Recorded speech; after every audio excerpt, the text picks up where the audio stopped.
As we reported earlier, the Serbian military commander Ratko Mladić was found guilty of genocide and crimes against humanity for his role in the brutal Balkan Civil War that tore apart the former Yugoslavia in the 1990s. Special correspondent Malcolm Brabant covered the conflict then and reports now from Bosnia on today's decision. The International Criminal Tribunal for the former Yugoslavia is now in session. Mladić had spent 14 years on the run before being captured, and in the weeks before today's finale, his lawyers had tried in vain to delay proceedings. The so-called Butcher of Bosnia didn't hear the convictions or sentence being delivered.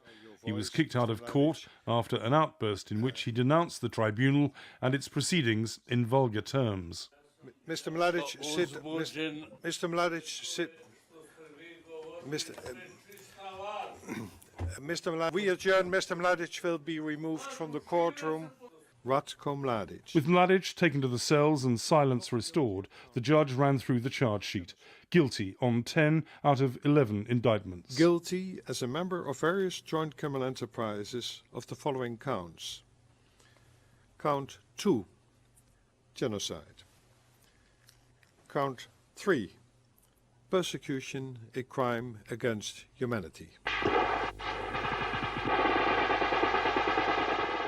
The charges related mainly to Mladić's supervision of the massacre of Bosnian men and boys after the Serbs overran Srebrenica in the summer of 1995.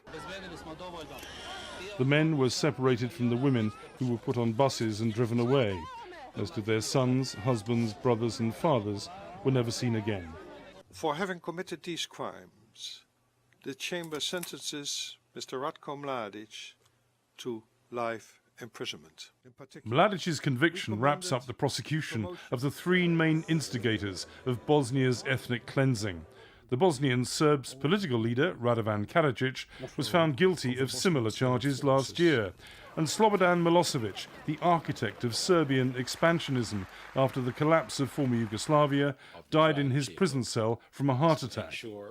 The court proceedings were watched by relatives of those massacred in Srebrenica. There was relief that, given Mladić's age and health problems, the life sentence will probably mean that he will die in prison. This should mean a lot for justice and reconciliation if the other side is willing to look into the facts and accept the arguments to move toward a better future, and to stop negating the genocide and all the happenings in Bosnia and Herzegovina. Mladić was also found guilty of killing civilians in Sarajevo during the long siege. It still bears the scars of Serb mortar rounds, as does former child soldier Almir Garbo, who has post-traumatic stress disorder after seeing his friends blown to pieces by Mladić's forces during the siege. For me, Mladić is a monster. Only a monster can kill children and order a massacre of children and raping little girls. There's been some criticism of the length of time the War Crimes Tribunal took to deliver verdicts, but long-time Sarajevo-based speechwriter and advisor Kevin Sullivan, who was wounded during the conflict, is satisfied that justice has finally prevailed. In terms of closure, I think each individual has to reach their own closure. Politically, I think this is important because it shows that you don't have to throw your hands up and say there's nothing can be done. Ratko Mladić may have lost the war after NATO intervened. He may have faced justice at the first War Crimes Tribunal since Nuremberg, but he's still a victor of sorts. He fought for ethnic cleansing, and to an extent he succeeded. Sarajevo, once a beacon of multi-ethnicity, is now a predominantly Muslim city. Most Serbs and Croats have left. Bosnia remains divided, and many Serbs regard him as a war hero, not a war criminal. In the Serbian town of Novi Sad, there was anger at what some perceived as victor's justice. I have no comment. Really, what a verdict. The man should have been released to go home, not sent to prison because he is guilty of nothing. Well, disgusting. Disgusting. Because Mladić represents us the people who are innocent. They will brand us guilty, nothing else.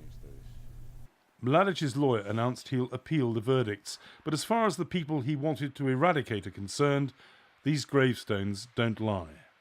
For the PBS NewsHour, I'm Malcolm Brabant in Sarajevo.